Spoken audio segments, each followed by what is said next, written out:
Madam এই যৌবন কালে লাগে লাভলি, এটা ঠিক বলেছো। তোমার চামড়া ঝুলে গেলে বুড়ি। এই সুপেরা সিরিজে নয়, যত মনে তত বেগে জুতো খুলেই মারবো। ম্যাডাম বয়সটা ফুল ডাবের মতো, বয়সটা যখন ভারী হবে তখন তুমি বুঝবে।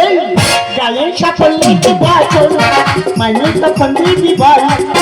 বৌদি বল ভাই বল। ছোট সাইজ হলে স্প্রিং বল, ছোট ছোট একটু বড় সাইজ হলে ফুটবল। ছোট বড় ছোট বড়। এ ভাই বল পিং পংটা মানে কি রে ভাই? এই সচিন সৌরভ যে বলটা খেলে ওটাকে বলা হয় স্প্রিং বল, আর বেশি একটু বড় হলে ওটা হলো ফুটবল। আদায় করে নেব আমি, দামি খেলে দামি মরি। যৌবন